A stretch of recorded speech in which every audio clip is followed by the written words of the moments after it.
again, everyone. So thank you all for agreeing to be on our panel this evening. It's awesome to have all of you. And thank you again for everyone in the audience for writing down some questions. If you have any other questions that spring to mind during our panel period, there are 2 baskets with more pieces of paper, or you can also just raise your hand at any other point. So we're going to start first here. I have a question that says, have you personally experienced discrimination in your field? And I guess if so, how or in what form? Can we introduce ourselves? Yeah. Yes, yeah, of course, please. Yeah, and introduce yourself. So we'll just start on the far end. My name is Vicky Caspi. I'm a professor in the physics department specializing in astrophysics. My name is Sean Turney. I'm a PhD student in the Natural Resource Sciences department, and I study bugs, especially spiders. My name is Samir Zuberi. I work in the Social Accountability and Community Engagement Office at the Faculty of Medicine, and I'm a staffer. ولي ولاقم سنوان نيدا لوزي ألكويش سك دستوش دلوي McGill University Edeldigit Amadip ak Malyanka Wiji. So the language you just heard me speaking was Mi'kmaq, which is where I'm from. I'm from Mi'kmaq territory, Listuguj First Nation, which is sort of on the Gaspé coast. It's the 7th district of Mi'kmaq territory, which we call Gespeg. Loose translation would be last land. I'm also part of the Bear Clan. And I'm an undergraduate student here at McGill studying physiology. I'm Anya Kaitlyn. I'm professor in the Department of Plant Science. I'm also the Dean of the Faculty of Agriculture and Environmental Sciences, as well as the Associate Vice Principal of the McDonald campus. All right, awesome. Can everyone join me in welcoming all of our panelists today?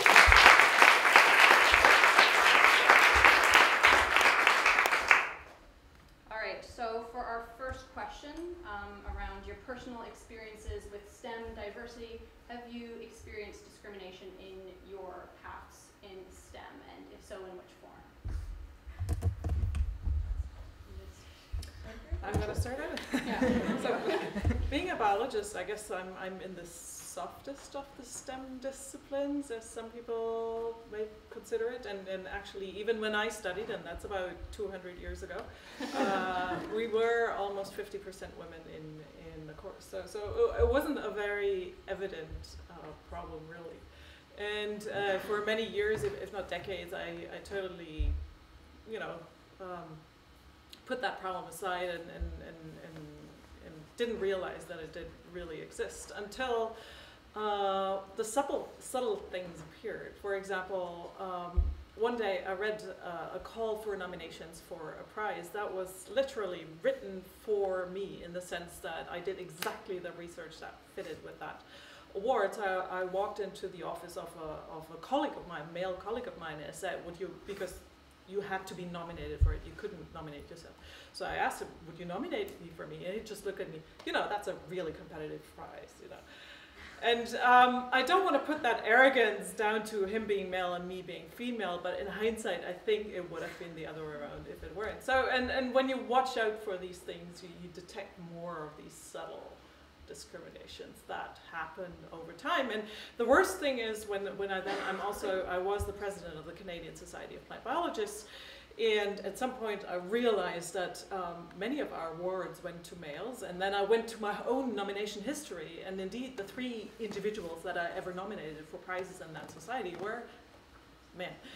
And so you have to, it's something that is, I think, subconscious in parts, but I'm sure that other people have experienced much more conscious discrimination. So I guess next, I guess in my experience with it is that I myself grew up in my community, very much was involved in my culture. My mother teaches pre-colonial Mi'kmaq culture, which consists of, she does beadwork with grades 1 through 8 in our community middle school. She does tufting with them, which is where you create art with sort of the moose hide, or the moose fur rather, drumming, singing, what have you. So as much as I have that sort of envelopment within my culture, I sort of face something on a day-to-day basis with my identity, which is what we call white passing. What that means is that as much as I'm Indigenous, I might not look it. So I don't get that direct discrimination that, say, other people might face if they are Indigenous. However, I mean, that doesn't mean that I've been sort of void of that. I mean, every time I do mention I'm Indigenous, I can get up to the point of, you know, the common question that I hear is, oh, I remember, oh, what nation are you? And I say, oh, I'm Mi'kmaq. And they're like, oh, Mi'kmaq, I read that in a history book. And that's essentially as far as they go with the conversation. Oftentimes, though, what I face a lot of, or what I see a lot of times in my courses particularly is when you look at sort of Indigenous communities, there are a lot of problems present within it. I mean, we have a lot of health disparities, there's a lot of lack of funding in education and healthcare, what have you. Statistics end there. And so what sort of is like brought out and what I'm noticing in my courses as I sort of go along my academic career here at McGill is that we don't get past those stereotypes. And so people are sort of painted this like perspective that, oh, we need to help these Indigenous people, or that, you know, we need to save them from themselves, as I hear from some people once in a while. And I think in a sense, as much as, you know, that I am very much bothered by that, it sort of fuels me to like do what I can to dispel how people view Indigenous health, how people view Indigenous people in general. And so that's one of the reasons why, you know, I went up and became president of something called the McGill chapter of ACES, which is the American Indian Science and Engineering Society, which will soon be called CASES, which is the Canadian Indigenous Science and Engineering Society. But what we try to do is we try to create these dialogues and these conversations to try to get people away from these sort of like stereotypes and how they sort of might perceive Indigenous peoples in general. Well, for myself, I have to first off reach really far back to think about when I was studying mathematics at Concordia, which was, you know, I finished that in 2004. So that memory is a bit, you know, foggy for me. But with respect to discrimination personally within mathematics, I'd have to really be hard pressed to think about that. And part of that, though, I think is because I myself have, you know, taken on a perspective where I try to let these things kind of roll off my back. You know, I feel personally that if we kind of hold these things in, then it's really difficult to kind of move ahead as racialized people in some cases, or women in the sciences in other cases. So I find that, like, for myself personally, that's been how I've operated. And maybe part of that is because my father, at a young age, despite being an immigrant to Canada, he said something that was important for him, I think, in order to really, you know, get through society. He said, there's no discrimination in Canada. And myself, as somebody born here, you know, I knew that was not true, but I can see how he needed to actually say that to himself in order to kind of, you know, go through things, carry on with his business, and be involved in society when there were very few people of Pakistani descent in Canada, in Quebec, and in his earlier life in Ontario. So for myself, I kind of don't look at things that personally might happen in my life unless it's a clear issue. Like I had a friend once after 2001 call me Osama bin Samir, you know, because I had a bit of facial hair, and I think September 11th had just happened a few months before. But within my field of mathematics, which I basically just dabbled in while a student, I didn't really feel that personally. But I myself am sensitive to those around me who do face discrimination. And personally myself, and I think we all are advocates in some capacity, I myself look to others and see if somebody else beside me is, you know, facing some sort of injustice or some sort of marginalization. To me, that bothers me, and I personally feel a responsibility to stand up and speak out against that. So I kind of deflected your question, but I hope I gave some answer. Well, that's a good segue to my thought, which is that's a very difficult question to answer. Have you ever faced discrimination?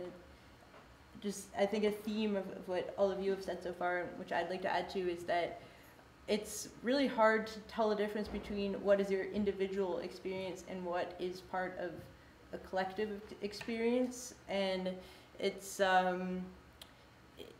well, discrimination, we live in a world, thankfully, where outright discrimination is usually looked down upon, and so that's not something that, at least in my life, is super common, that you see outright acts of discrimination. Of course it happens, but much more common is things that you can't quite put your finger on as definitely being discrimination. It could just be someone reacting to you specifically rather than whatever identity you belong to. And I think that's why there's such a value in having organizations like all the ones that we just heard about that bring together groups of people, like bring together women, bring together racialized people, bring together other minority groups, because then those things that at first feel like just personal experiences that you're having alone, you can see more clearly that they're in fact part of a larger experience. So again, that's kind of dodging the question, but the point is you can't really put your finger on what is discrimination usually in one person's life. It's part of a bigger picture.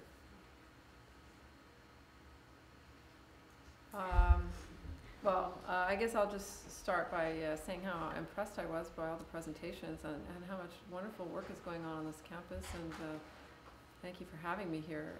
Very important event. In terms of the particular question, I could probably list, half dozen things that, maybe more, that have happened to me, things that at the time didn't really, that's so irritating and didn't really dwell on. But I also think I know of cases of discrimination that are way worse than anything I faced. So the question that you're asking, I could sit here and say, oh, everything has been hunky-dory for me, and largely it has been. But I can think of many cases of discrimination of colleagues of mine and students in other universities. So, examples of,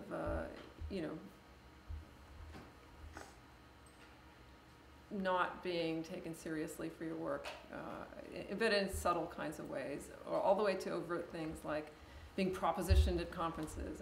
There's all sorts of things that happen out there, and they haven't necessarily,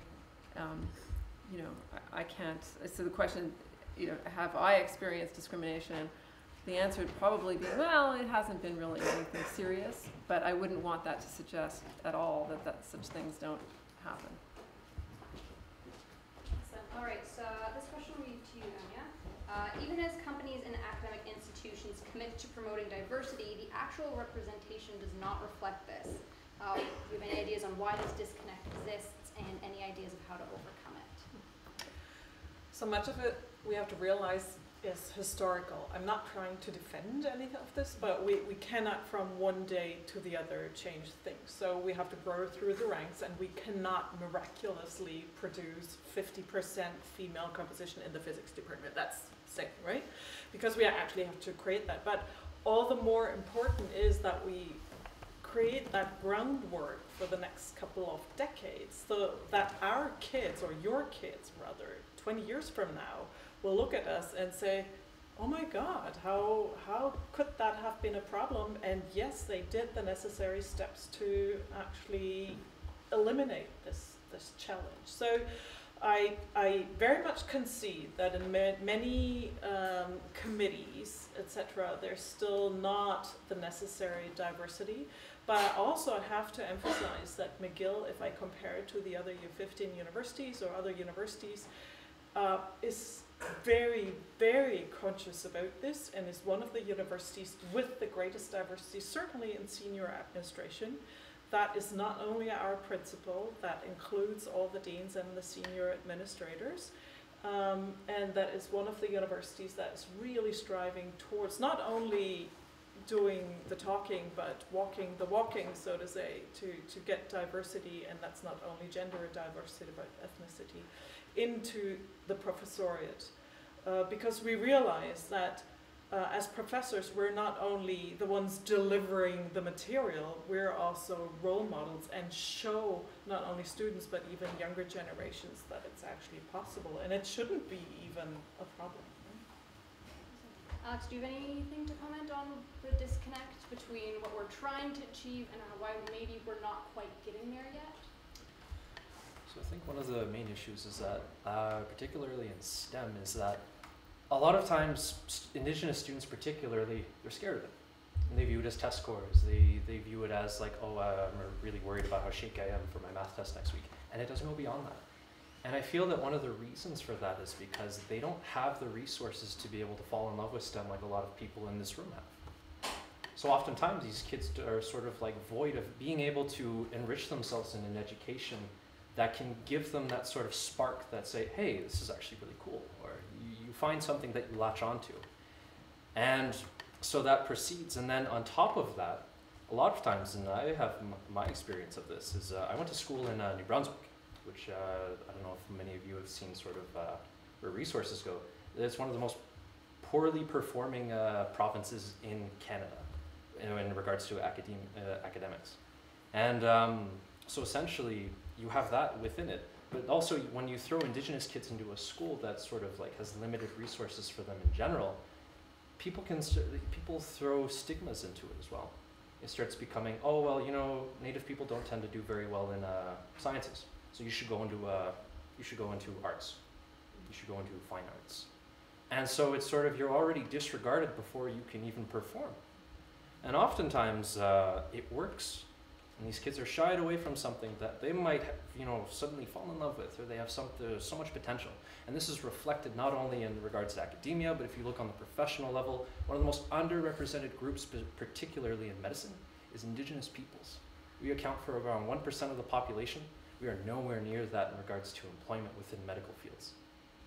You look up north, one of the main issues that they're facing is the fact that, like, they don't have not only the services, but they also have to wait to get kidney. They either have to fly a multi-million or a multi-thousand-dollar flight essentially to get kidney dialysis because their doctors essentially only show up in the communities every 3 months, and then they have to basically, at that point, it's bulk work. You're trying to treat as many people as possible. So there's a big disconnect in regards to, you know, we're trying to solve these problems essentially by having, oh, well, we can send this much and this much. But what I feel is the real problem is that there's not enough kids in these sort of studies. We don't have enough Indigenous kids interested in going into medicine, being nurses, healthcare practitioners, and all of that. And so that I feel that where that really needs to start is in education. And that's actually one of the things that I advocate for. My mother's a teacher, so I'm very biased towards like enriching, enriching towards education. But it's because I've had that resource. You know, I've gone back to my community. You know, I've substitute taught in my community. You know, and I've been able to kind of like just sort of like sow seeds essentially, just plant little seeds into you know, into kids' minds. You know, with a video, you know, talking to them about something that I learned in school, and you know, even going beyond that, something else I'm involved with is, which actually just became part of the Indigenous Health Professions program, is the Eagle Spirit Camp. A long time ago, let's say about 11 years ago, I once was a camper at this camp, which was targeting specifically high school Indigenous kids who were athletes at the time, but also interested in, you know, going to university for something. And one of the things that I latched onto with that was that it geared me towards, it gave me the tools, exactly what I had been looking for to get interested, but also experience what it felt like to actually have, you know, sort of an enriching education. You know, we came to McGill, and sort of it was a weekend event. We worked with the dentistry, the faculty of dentistry. We worked with the faculty of medicine, you know, physics, other STEM fields. And I think law was also part of it. And I was hooked immediately. And one of the things that I strive for, because actually, fast forward about 11 years later, I actually coordinated the Eagle Spirit Camp last year, particularly for health sciences. So we're talking getting them interested in becoming nurses, getting them interested in being PTs, OTs, speech pathologists, doctors. But I think what that reflects essentially is how important, at least in my eyes, educating them at young ages and empowering them at those very crucial times. Thanks, Alex. So we've discussed a little bit about the disconnect we're seeing between what we want to happen and what actually is happening. But Samir, I'm wondering if you can talk a little bit about some changes about mentality that you do see happening at McGill. Where do you see them, and what form are they taking place? I mean, apart from discussions like this that we're holding tonight. Well, I'm relatively new to the university community, so it's hard for me to kind of like say what changes have I seen, because, you know, everything is new, I should say. And you've taken away the main thing that I was going to mention, which was this gathering. This gathering is phenomenal because I think that it brings together people who are involved in diversity, in social accountability, in the sciences and health fields, and that's what we need. What I've seen is that within the university there are many different pockets, as has been mentioned earlier. There are many different pockets that exist that promote diversity throughout campus. And there's a lot of us out here doing what we're doing. And I think that we need more of these sort of gatherings to bring us together so that we know each other and can link up and can work together on common objectives. So with respect to changes that are happening, I don't want to comment too much on that because I'm still relatively new to the campus. But what I do think is for the future we need to continue this, to continue these type of gatherings and make them regular events, not necessarily every week because that I think would be exhaustive for many of us. Many of us are working as professors or in other jobs or students full-time, so I know that people have a full-time plate, but I do think that these type of events need to happen every 3 months, every 6 months at the minimum, where we gather a wide cross-section of people across the university into these sort of gatherings so we can exchange notes on what we're working on. And so I look towards the future in terms of that. Sean, can you comment anything from a student's perspective throughout your time here at McGill? Have you seen there been change towards a better representation and diversity at McGill? I think for me the most heartening change is actually the undergrads, the students. I mean that's where change usually comes from the youngest adults, the youth, and definitely I've seen a cultural change over my university education. I mean, I'm near the end of my PhD. I've been in university far too long, and I've been a student far too long, and I've definitely seen a cultural shift within students.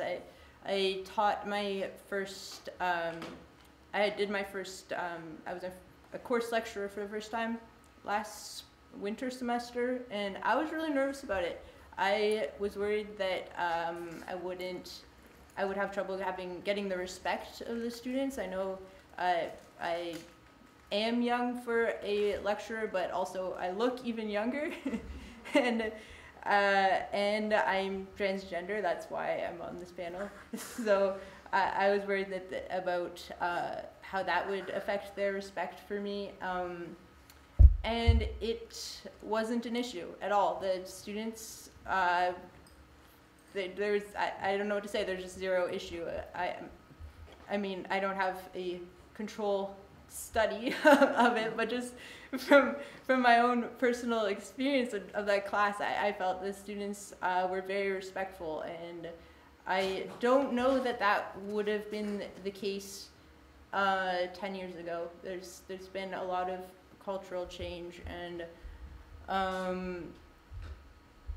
yeah, so the young people, I think that's where the change comes from always, and that's where the change is happening right now at McGill. Gives me a lot of hope. Thanks.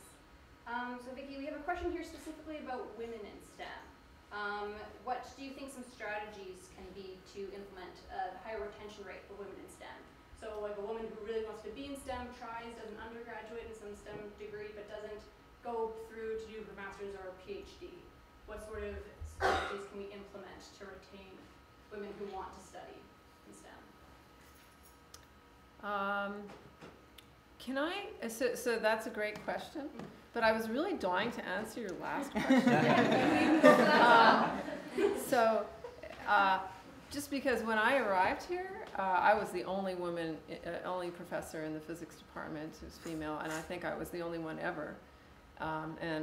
Just to make matters worse and shock everybody, I arrived 7 months pregnant, and I could just see everybody's face. Like every fear realized at that moment when I walked in the room. And now in the physics department, I think we're 6 or 7 women faculty. 7, yeah. And I mean, that doesn't sound like a huge amount. I think we're about 35. So that's over something like 20%, I guess.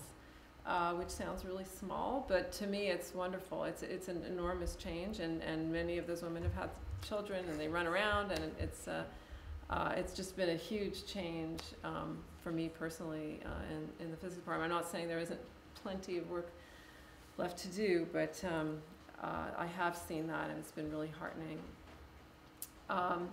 And now to come back to your question about retaining women in STEM, it's a problem. And you know, it's funny, your discrimination question earlier, I was sort of just mulling thinking about it. I would say, you know, some of the most awkward, strange moments that I've had in my career as some, you know, female in physics have not been in academia, have not been in research, have been in the real world, where I say I'm an astrophysicist, and you just, you know, you can just see the, or worse, a physicist. I mean, sometimes they say astronomer, and they love to talk, oh, the moon and stars, and they say physicist, and they go, oh, I failed that in high school, and that's the end of the conversation. And so I actually, so I think in academia we can try, we should be trying harder to keep women and minorities who want to continue in STEM. How can we do that? I think we can. Don't necessarily blame yourself. There's external factors also. Believe in yourself. If you really want to do this, stick with it, and convey that message loud and clear. But I also think that external to university, we have an awful lot of work to do, and having focus groups within the university and different kinds of support groups is absolutely essential. But we also need to do huge amounts of outreach and go out there into the street and proudly talk about science.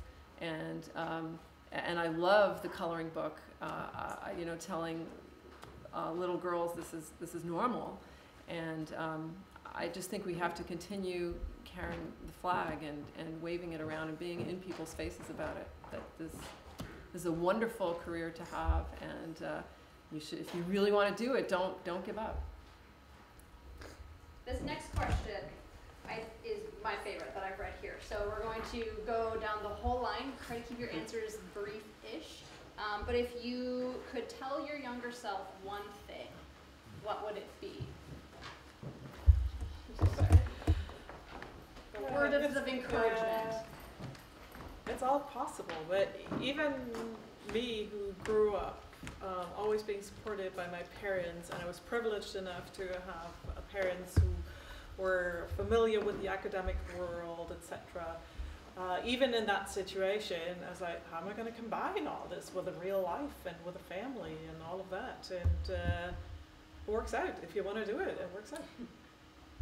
Still so young. 11 years ago, you. Yeah. Little Eagle Scout, you. Let's go back 6 years in that case, where I was probably at the lowest point of my life. So essentially, just to kind of bring you guys a brief condensation of essentially what I had gone through at that time was I got ejected out of McGill, and how that came about was I was facing I had a lot of mental stress going on. I didn't know at the time that I actually suffer from GAD, or general anxiety disorder. I was going through relationship problems at the same time. School was the last thing essentially on my mind, because on a day-to-day basis, it was easier for me to sleep throughout the day, so I didn't have to think about this accumulating amount of work, how much in shambles, my relationship was at the time, and I was so fixated on that moment that I wound up slipping through the cracks, and I flunked out of McGill. Not only as, a young person, but as an Indigenous person, that speaks volumes in regards to when you look at statistics. You see the amount of dropouts that there are in Indigenous communities. And so at that point, I almost accepted it. I almost went, well, you know what? Maybe school didn't work out for me. Maybe I wasn't good enough for school. And so that played with my confidence in a way that made me realize, I either have to make another decision or I have to really think about this. And one of the things that I am very fortunate enough, and I say this to this day, is that I was able to go home. I went back into my community and I reintegrated myself not only in my culture, but because of the resource of having my mom within the school, I was able to essentially speak with the kids. And even though I didn't see it myself, they saw it within me as to how driven I was in regards to not only teaching them the topics, but also how interested I was myself in these topics. And they all commented to my mother or me directly, and they said, "Oh, you should be a teacher, Alex." And that was something that really, you know, I used my community as a platform and also as like a resource to build myself back up and to make me say no. And so I think if I can go back to myself at my lowest point, I can say, no, this is not the end of your journey. This is a bump, merely that. And you have so much more potential within you, and you can achieve that.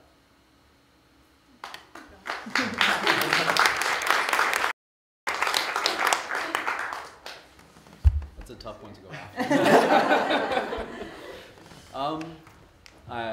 Unlike many of you here, I'm actually not in the sciences. I don't practice science, you know. I might work around it, but I don't actually practice it.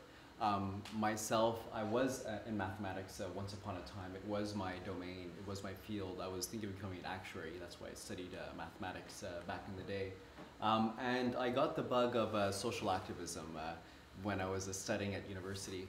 And Tynan we were together there at Concordia many years ago in that social movement milieu.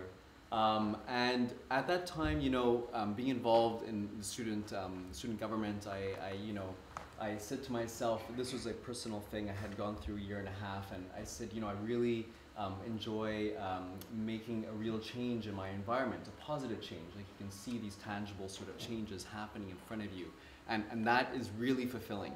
And this is, for example, one of those sort of tangible things, you know, us gathering together, us talking about this. And more than talk, us actually hopefully going out and doing something within our respective sectors, you know? And when you see that happening, then you feel like this sense of like fulfillment. And after I had completed my degree, and I knew at that time that the actuarial field was like a good field to be in. I was getting job offers from the Maritimes, from other places, just by passing one actuarial exam, you know? But I said to myself that I'll make the difficult decision, and I will instead choose careers, choose jobs that will allow me to mesh together my desire for social activism and my income, mesh them together. And for me, it might not have been financially the best decision. It might have been not the linear career path that so many people have, but it's been a very fulfilling career path, I have to say. It's been one where at the end of the day, I can go to bed and I can say that I've done something, and I am doing something, and I see something for the future. And that's really why if I look back at myself back in the day, 15 plus years ago, I would say, you know, that was a good decision, and that was something I'm happy with. And so that's the little story I want to share with everybody. I would say use all the resources that are available to you. I suppose it's not very profound, but for me it was a profound revelation. I also failed my first year of university because I wasn't happy with what I was doing. I was studying a different discipline and I didn't enjoy it. And I did very poorly in the classes, and I think my life subsequently would have been easier if I had used all of the resources that I had available to me, instead of just like feeling that all of this was just my own problem to deal with on my own. Because there whatever problem you have, there's usually some person or people out there that really want to help you with it. So just let them help you with it, and your life will be a lot easier. Well, I guess I would say when I was younger, as an undergraduate, as a graduate student, I continually questioned whether physics was for me. Do I belong? Am I good enough to do this? And I wish I hadn't. Like, why did I waste all that mental energy? I should have taken all that energy and channeled it into just, you know, thinking about science. And that's what I would tell my younger self, that, yeah, this is totally what you're meant to do. And just stop worrying about it so much. Get on with it. Excellent. Thank you all so much. We're going to open the floor to some questions. If anyone else has any questions that was brought up by the discussion, feel free to ask them now. Yeah. So I showed up a bit late. I was here for the whole panel, but I don't know if this was discussed at any point. But my question is about the invisible form of diversity that is socioeconomic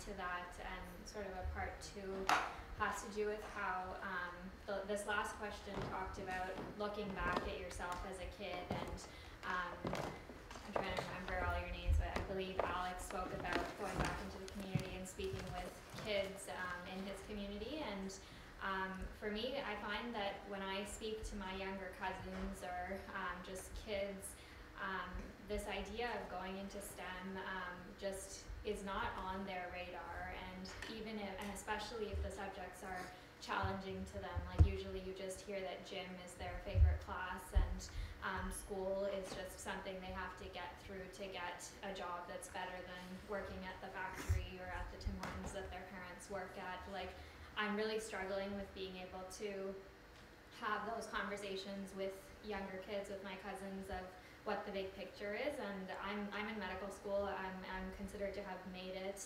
But when I try to share my example or what I went through, I get that I'm the exception, not the norm.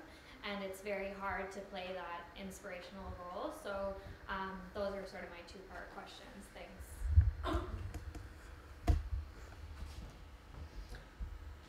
Well, maybe I'll chime in. I'm sure others can. We could all add something to this. But with respect to what I do in 9 to 5 or 10 to 6, depending upon when I drop my girls off to school, it's essentially we care, Dr. Ferdinand and I both, who's sitting back here, we care about, one of the 4 sectors we care about are encouraging people who are economically disadvantaged to enter the health professions. That's something that we care about. Along with other equity groups that are underrepresented within the health professions, including First Nations people, Black students, and people from outside of Montreal, essentially, or rural areas. So for us, we have prioritized, a lot of our energies are going towards encouraging young people to apply into the health professions who are coming from economically disadvantaged backgrounds. And you know myself, I'll tell you, I'll be open about something.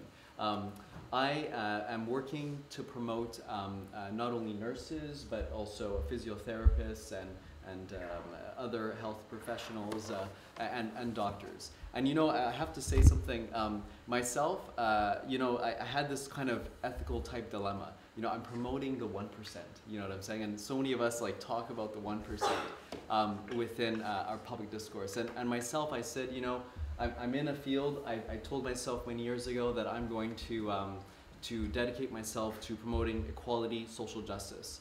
But I said that, you know, even though if we are promoting the 1%, we're doing so for individuals who are coming from, hailing from communities that are underrepresented. And when we empower individuals, then we empower communities around them.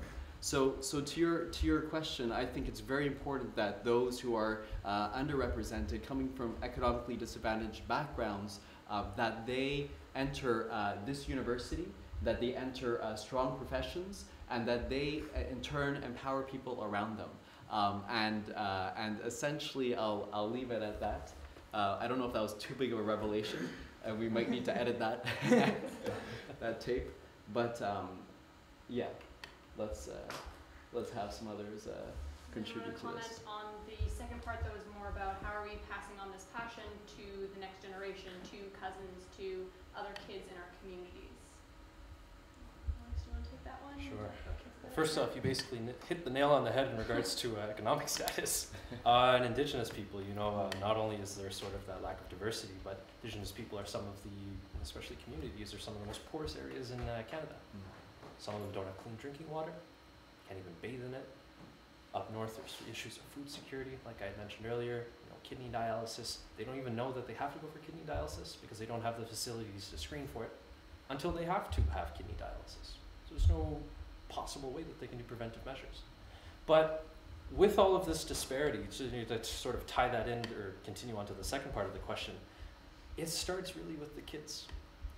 And what I mean by that is, you know, in Mi'kmaq, I'm going to speak a little bit about culture here. We have this principle called the 7-generation principle. And what that means is that you are not only, whatever actions that you are doing right now in the present is directly caused because of the people 7 generations behind you. And what you're doing essentially is going to affect people 7 generations in front of you, and it should reflect that. So you should think about, what are the circumstances that you're in right now? What would you like to change? What do you want to make sure that your great-great-grandkids, for example, will not have to experience? And in terms of being Indigenous, there are still a lot of issues out there. There are a lot of things that, you know, we go day to day experiencing.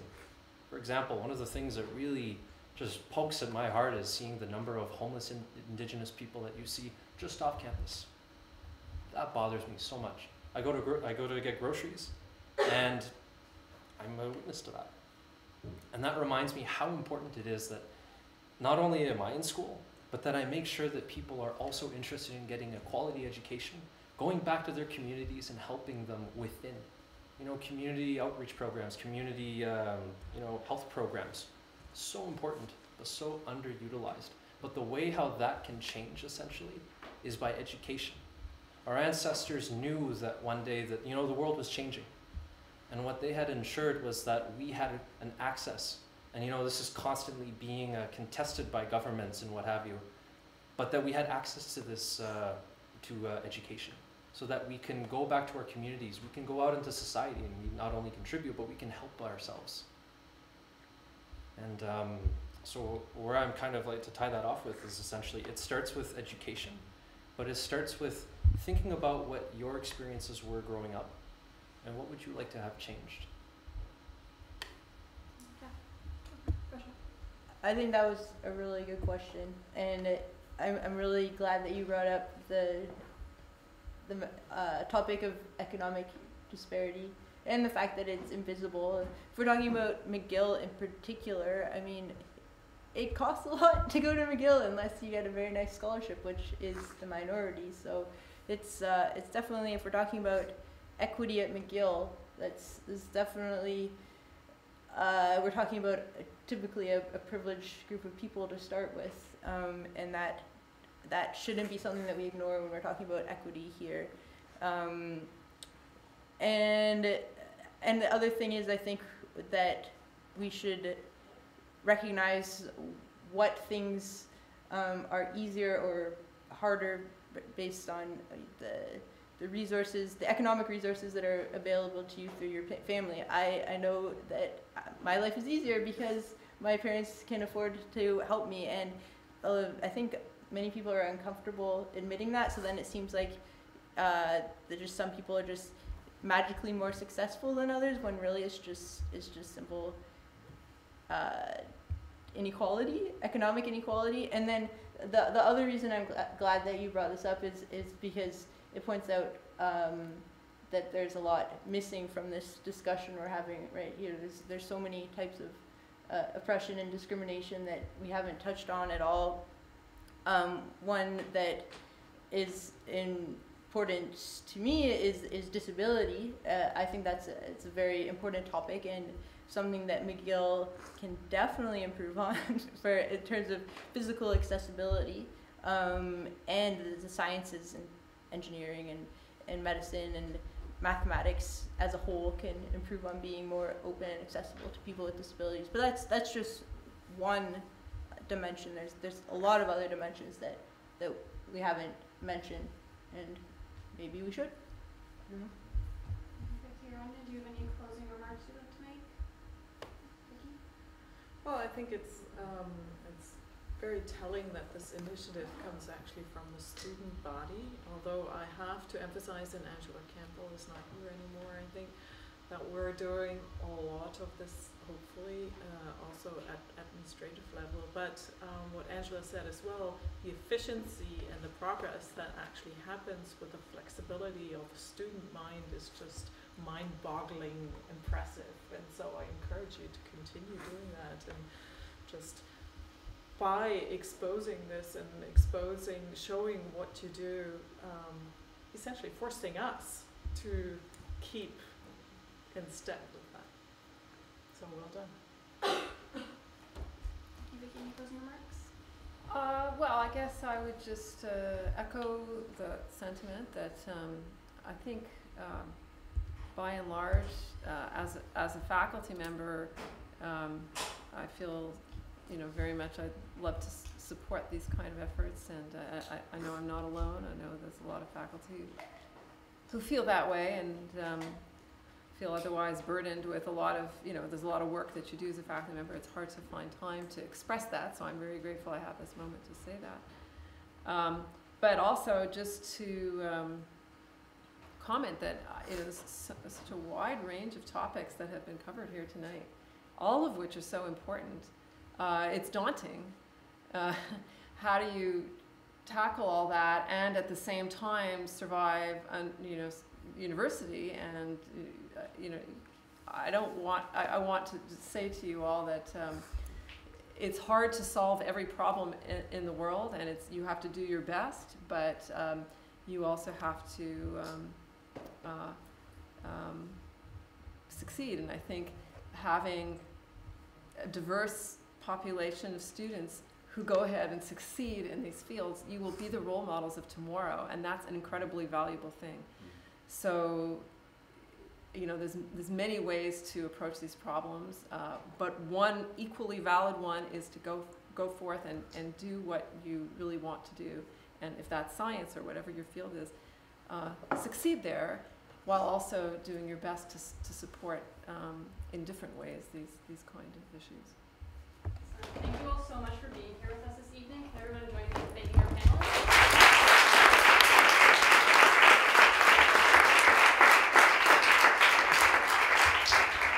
And I also want to take this opportunity to thank each and every one of you for coming out tonight and having this conversation with us. We do have a reception for all of you set up just in the entrance hall, so we'd like to invite you to join us there. Thank you all again.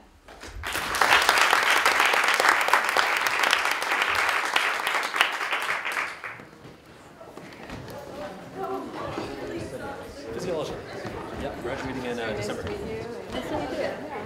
You did math and then you're working as law. Your law as well. I think I remember seeing you in first people substance. Yeah. Very nice. Yeah, absolutely. Great choice. So you're almost in just